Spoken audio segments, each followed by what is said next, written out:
जय हिंद प्यारे दोस्तों, आप लोगों का स्वागत है वर्ल्ड एजुकेशन में। आई होप आप लोग सब मस्त होंगे और पढ़ाई बहुत अच्छी चल रही होगी। मैं उम्मीद करता हूँ आप लोगों को वीडियो बहुत अच्छी लग रही होगी और आप लोग कमेंट करके बताएं कि वीडियो और कंटेंट कैसा चाहिए, है ना। तो आज हम लोग बात करने वाले हैं भाग एक की। भाग एक में 1 से 4 तक के अनुच्छेद आएंगे और भाग एक में संघ एवं उसके राज्य क्षेत्र। अब देखिए, होता क्या है कि ज़्यादा से ज़्यादा जो आर्टिकल होते हैं मोस्ट वही पढ़ा के छोड़ देते हैं, पर मैं छोड़ने वाला नहीं हूँ। हालांकि रोज वीडियो आ रही है ना। तो आप देखिए, हम लोग पढ़ रहे हैं भारतीय संविधान, भाग एक संघ एवं उसके राज्य क्षेत्र। और आर्टिकल कहां से कहां तक आ रहा है? 1 से 4 तक, अनुच्छेद 1 से 4 तक।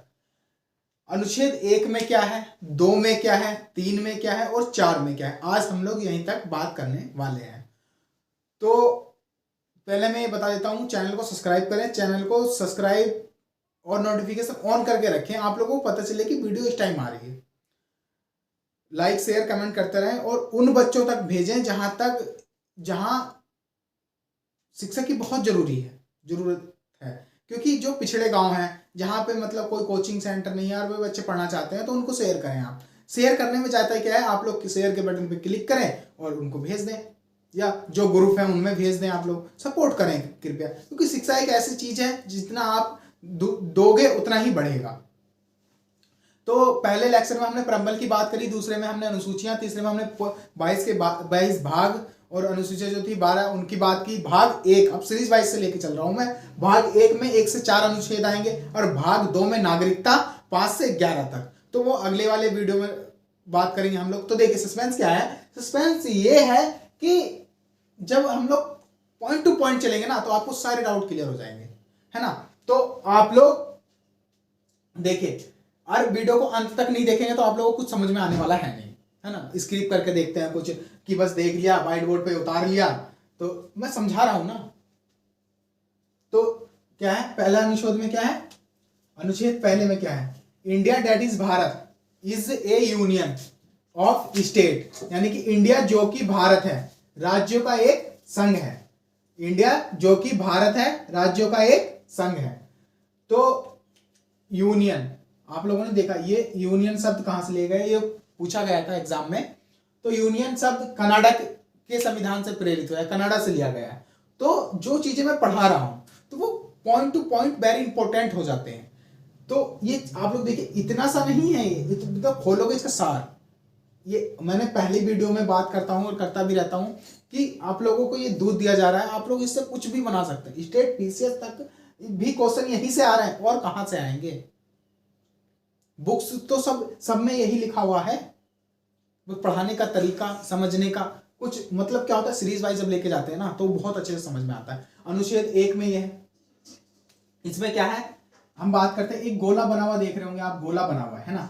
तो एकात्मक मतलब ब्रिटेन, यानी कि एक रानी होती है या राजा होता है, वहां पे वही शासन प्रणाली, पूरी प्रशासन को वही कंट्रोल करे हुए होते हैं। और हमारे यहाँ पे क्या होता है, राज्यों का संघ, भारत या कनाडा का राज्यों का संघ। आप लोग देख रहे होंगे एक गोला है, इसके अंदर राज्य है, मतलब ये देखिए, है ना। तो राज्यों का संघ भारत एवं कनाडा में होता है। संघात्मक का मतलब क्या होता है, ये अमेरिका में पाया जाता है। अमेरिका में पाया जाता है तो देखिए क्या है, वहां पे राष्ट्रपति बन जाते हैं और जो स्टेट होते हैं वो स्वतंत्र रहते हैं, ना कि वो केंद्र की शक्तियों का ना कि बंटवारा करते हैं और ना ही वहां उनसे इतना तालमेल होता है। हमारे यहाँ पे मैंने पिछले वीडियो में बात की थी संवर्ती सूची, आप प्लेलिस्ट में जाकर देखिएगा पॉलिटी की। तो उसमें क्या होता है, संवर्ती सूची राज्य और संघ शक्तियों का बंटवारा, कि संघ अगर मान लीजिए संवर्ती सूची कानून बना रहा है तो संघ की कानून ही माना जाएगा, संघ का, केंद्र का कानून माना जाएगा। तो यहाँ पे मतलब संघात्मक में ऐसा है यूएसए में कि सब चीजें अलग हैं। अब देखिए परिसंघात्मक वहां पे कहां पे है, ऑस्ट्रेलिया में। चारों क्वेश्चन पूछे गए हैं, ये मजाक वाली बात नहीं है, चारों क्वेश्चन पूछे गए हैं, तभी बता रहा हूं। और ये मैं बता रहा हूं, ये कोई बताता ही नहीं है, ये चीजें नहीं बताते हैं वो, कि परिसंघात्मक, संघात्मक, राज्यों का संघ, एकात्मक, बच्चे देखते रहते हैं, पता नहीं चलता कहते क्या है, बस वही बता देते हैं यूनियन होता है, ये होता है, वो होता है ना। तो परिसंघात्मक, यहाँ पे ऑस्ट्रेलिया में, यहाँ पे कभी कभी ऐसा होता है केंद्र की शक्ति विलुप्त हो जाती है, जैसे गिद्ध भारत से विलुप्त हो गए ना, ऐसे कहीं कभी कभी ऑस्ट्रेलिया से परिसंघात्मक का मतलब ये होता है कि शक्तियां जो है केंद्र की विलुप्त हो जाती हैं, केंद्र इतना बर्बर और सक्षम हो जाता है अपने आप में, वो चुनौती देने लगता है। तो हमारे संविधान में ऐसा कुछ नहीं है, क्योंकि हमारा संविधान लचीला और कठोरता और लचीला का सम्मेलन है, मतलब दोनों के बीच का है, मीडियम। अब देखिए अनुच्छेद 2 की बात करते हैं। अनुच्छेद 2 में क्या है, संसद को ये अधिकार है, संसद को 2 अधिकार हैं कि वह नए राज्यों का भारत के संघ में शामिल कर सकता है और नए राज्यों का गठन भी कर सकता है। नए राज्यों का भारत के संघ में शामिल कर सकता है और नए राज्य का गठन भी कर सकता है। अब क्या सर ऐसा हुआ है? हाँ जी हुआ है। क्यों? 1954 में पुदुचेरी को फ्रांस से आजादी मिली थी। किससे? फ्रांस से, 1954 में पुदुचेरी को।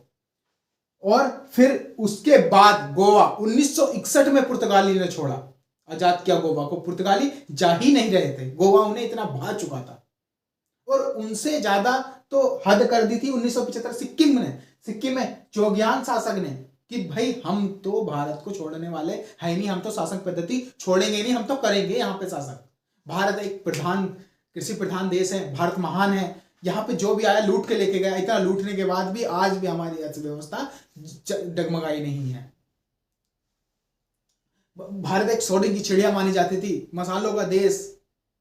एक वास्को डी गामा आया, उसने बस मसाले लिए, व्यापार चालू हुआ। ब्रिटिश, मतलब जब मैं आप लोगों को हिस्ट्री पढ़ाता हूँ, वर्ल्ड हिस्ट्री या इंडियन हिस्ट्री, जो प्राचीन, मध्य और आधुनिक, तो उसमें देखिए आप लोग कितना, मतलब भारत कितना महान था और कितना मतलब पिछड़ता चला जा रहा है था। और अब सही है टेक्नोलॉजी मतलब मामले में इंडियन बेस्ट, इंडियन बेस्ट। हर आप देख लीजिए, हर देश में इंडियन मिलेगा, हर देश में भारतीय मिलेगा, और लोग यहाँ की संस्कृति को अपना रहे हैं। छोड़िए उस टॉपिक को हम लोग जब हमारा हिस्ट्री का थोड़ा होगा वहां पे बता देंगे और अलग से एक वीडियो बना देंगे। पर आप लोग, हम अपने टॉपिक से नहीं वो अलग होंगे। तो 1975 में सिक्किम, 1961 में गोवा, 1954 में पुदुचेरी। अब मुझे उम्मीद है आप लोगों को आर्टिकल 1 और आर्टिकल 2 समझ में आ गया। आर्टिकल 3 की बात करते हैं। आर्टिकल 3 में है, एक या अधिक राज्यों से कुछ क्षेत्र अलग कर नए राज्यों का निर्माण।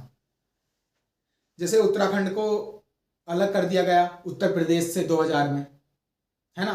तो ऐसे ही, और संसद को क्या अधिकार है? संसद को 2 अधिकार और हैं। राज्य का क्षेत्र घटा या बढ़ा सकती है, सीमा का नाम परिवर्तन कर सकती है, जो बॉर्डर होते हैं उनका नाम चेंज कर सकती है। अभी हाल ही में उत्तर प्रदेश में या कितनी जगहों पर नाम चेंज हुए हैं। तो राज्य का क्षेत्र घटा या बढ़ा सकती है और नाम में परिवर्तन भी कर सकती है। क्या सर ऐसा हुआ है? हाँ जी हुआ है, नाम भी चेंज हुआ है और एक या अधिक राज्यों के कुछ क्षेत्र को घटा या बढ़ा सकती है, नए राज्यों का निर्माण भी कर सकती है, ऐसा भी हुआ है। पहले कितने राज्य थे? 14 राज्य थे, 6 केंद्र शासित प्रदेश थे। फिर क्या हुआ? 29 राज्य हुए और 7 केंद्र शासित प्रदेश हुए। पर अब वर्तमान में 28 राज्य हैं और 8 केंद्र शासित प्रदेश हैं। अच्छा, ये तो हो गया। अगर ये सीरीज में आता है, एक बात मैं पॉइंट यहाँ पे बताता हूँ, जो वीडियो एंड तक देखेगा उसको सारी बात समझ में आएगी, क्योंकि मैं बीच बीच में जो एग्जाम के पॉइंट ऑफ व्यू से वेरी मोस्ट है और कौन से एग्जाम में और किस सब्जेक्ट में पॉलिटी पूछ रहा है। पॉलिटी जीएस में पूछता है पर रीजनिंग में भी पूछ रहा है। देखिए क्या होता है, ये दे देगा पुर्तगाली, मध्य प्रदेश और उत्तर प्रदेश, बिहार और आंध्र प्रदेश। अब ये पूछेगा कि इसमें क्या चेंजेस या अलग कौन सी विषम बताइए। विषम क्या है? तो विषम हम लोग कैसे बताएंगे? अगर ये चारों दे दी तो विषम हम लगाएंगे ये वाला, और ये चारों दे दी तो विषम लगाएंगे हम ये वाला, क्योंकि गोवा आजाद हुआ 1961 में और आंध्र प्रदेश से तेलंगाना अलग हुआ 2014 में, यही विषम है। बाकी सब 2000 में हुए हैं, 2000 ईस्वी, 2000 ईस्वी, 2000 ईस्वी, 2000 ईस्वी, सन 2000, सन 2000, सन 2000। तो इन बातों को पॉइंट ऑफ व्यू से देखिए और चैनल को सब्सक्राइब और लाइक शेयर कमेंट जरूर करें और अब वीडियो को अंत तक जरूर देखें। 25वां राज्य गोवा पुर्तगाल से अलग हुआ 20 दिसंबर 1961 को। 26वां राज्य छत्तीसगढ़ मध्य प्रदेश से अलग हुआ 1/11/2000। उत्तराखंड 8/11/2000। 28वां राज्य झारखंड बिहार से अलग हुआ 15/11/2000। तेलंगाना आंध्र प्रदेश 2/6/2014। अच्छा सर ये 2000 11वां महीना नवंबर में ऐसा क्यों हुआ? जब छत्तीसगढ़ मध्य प्रदेश से अलग हुआ तो उत्तर प्रदेश में भी एक गठन किया गया कि हम लोग 7 दिन बाद, एक हफ्ते में ही, कि 8वें दिन हम इसको अलग करेंगे उत्तराखंड को और नए राज्य का निर्माण करेंगे। फिर क्या हुआ, 8 दिन नहीं हुए, 7 दिन फिर फैसला सुनाया गया बिहार से झारखंड को अलग किया जाए। तो ऐसे करके ये 3 राज्यों का निर्माण हुआ और ये पॉइंट ऑफ व्यू से रीजनिंग में भी और जीएस में तो पूछा ही जाएगा, है ना। अब मुझे उम्मीद है आपको तीसरा आर्टिकल समझ में आ गया होगा बिल्कुल। हाँ, स्टेट पीसीएस वाले जो बच्चे तैयारी कर रहे हैं और UPSC EPFO question very important, note कीजिए वेरी इंपॉर्टेंट क्वेश्चन। अगर आप लोग मेंस लिखते हैं तो 82 राज्यों का अविनाशी संघ, और अगर आप ऐसे लिखते हैं तो वहां पे भी बहुत वेरी इंपॉर्टेंट टाइटल देने के लिए और उसके अंदर हेडिंग डालने के लिए या बहुत चीजें आती हैं। तो देखिए 82 राज्यों का अविनाशी संघ भारत में है और अविनाशी राज्यों का अविनाशी संघ अमेरिका में है, क्योंकि वहां पे दोहरी नागरिकता है, भारत में एकलती नागरिकता है। यहाँ पे भारत का व्यक्ति ये नहीं बोलेगा मैं मध्य प्रदेश का हूं या मैं बिहार का हूं, मैं झारखंड का हूं, मैं उत्तर प्रदेश का हूं। यहाँ पे बोलेगा हम भारत के हैं, हम भारतीय हैं, हम इंडियंस हैं, हम हिंदुस्तानी हैं। पर अमेरिका के जो नागरिक हैं वो बोल सकते हैं कि हम लोग इस राज्य के हैं, हम लोग इस राज्य के हैं। वहां पे दोहरी नागरिकता, इसीलिए ये इंपॉर्टेंट हो जाता है। अब नहीं, यहाँ पे अगर वनडे एग्जाम या स्टेट पीसीएस की तैयारी कर रहे हैं और यूपीएससी इफो की तैयारी कर रहे हैं, ये प्री में ही पूछा जाएगा, मेंस की हेडिंग डालने के लिए हो जाता है। तो अगर मान लीजिए यूपीएससी इफो में अगर मेंस नहीं है तो यहाँ से क्वेश्चन उठा सकता है कि 82 राज्यों का अविनाशी संघ कहाँ पे है। तो आप लोगों को पता नहीं चलेगा कहाँ पे, यार भारत में तो हो ही नहीं सकता, है ना, नया शब्द है तो हो ही नहीं सकता, लगाएंगे नहीं उसको, और वही आंसर होता है, दैट इज आंसर। अनुच्छेद 4 की बात करते हैं। अनुच्छेद 2 या 3 के तहत किए जाने वाले संविधान संशोधन साधारण बहुमत से किए जा सकते हैं।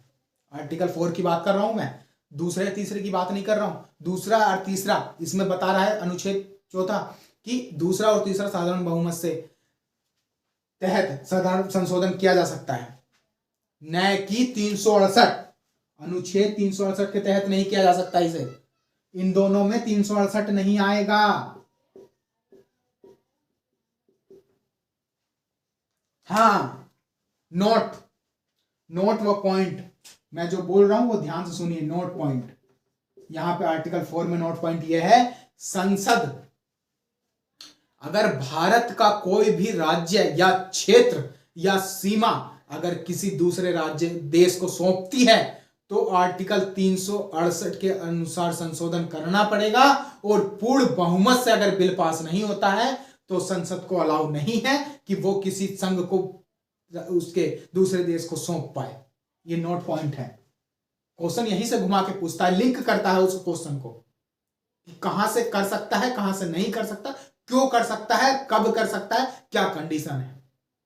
तो अगर 368 अगर किसी को अगर मान लीजिए भारत की जमीन देनी है, या मान लीजिए माननीय प्रधानमंत्री नरेंद्र मोदी जी किसी को जमीन देते हैं भारत की, तो उन्हें पूर्ण बहुमत से आर्टिकल 368 के तहत संविधान संशोधन करना पड़ेगा, तब जाकर देंगे। हालांकि ऐसा होगा नहीं, है ना। तो ये भी प्रावधान है, अगर किसी को देनी पड़ गई मजबूरी में या कुछ होता है तो ऐसे करके प्रावधान भी है। भारत संविधान जो 368 संविधान संशोधन है, अगर देखिए संविधान में 395 अनुच्छेद है, इतने मस्त अनुच्छेद हैं, आर्टिकल पढ़ने में इतना इंटरेस्टिंग लगता है कि हमें ये अधिकार है, हमें ये अधिकार है, हमारे ये कर्तव्य है, हमारा देश महान है।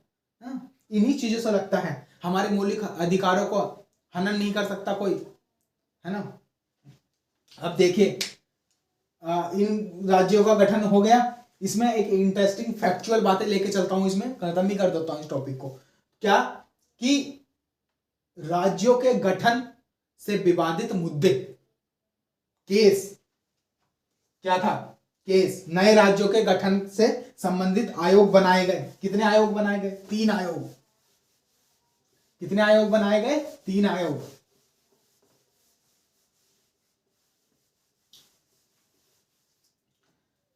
एम के धर आयोग, राज्यों के गठन से संबंधित आयोग। उतार लीजिएगा, एम के धर, एम के धर आयोग। राज्यों का गठन किया जाएगा प्रशासनिक आधार पर। मान लीजिए जैसे घर में है, तो अगर कोई बोलता है कि घर ले लेते हैं, मैं एक एग्जाम्पल ले रहा हूं कि हम लोग जो है इसे टेक्निक रूप से बनाएंगे, यहाँ रूम होगा, यहाँ पे किचन, यहाँ पे रसोई।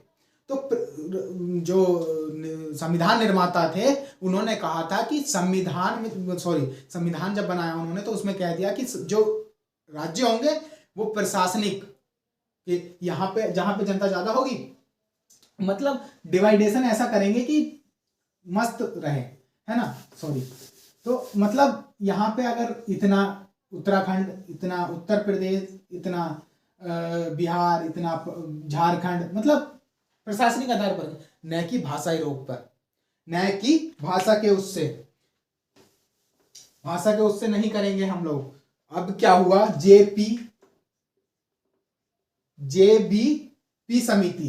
जेबीपी समिति बन गई। कब बनी? 1948 में। और इसमें कहा गया भाषाई, जब इन्होंने एम के धर आयोग ने कहा कि भाषाई आधार पर नहीं बनेगी, न कि भाषाई आधार पर, प्रशासनिक आधार पर, तो इन्होंने भाषा के आधार को अस्वीकार कर दिया।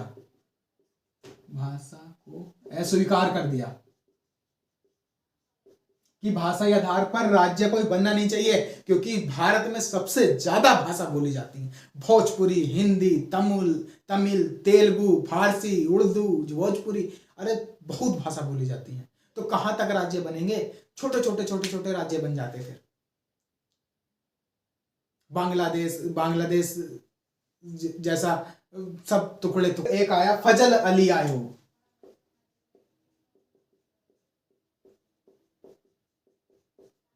फजल अली आयोग 1953।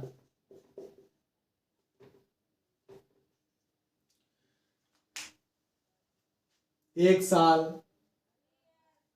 5 साल बाद किया।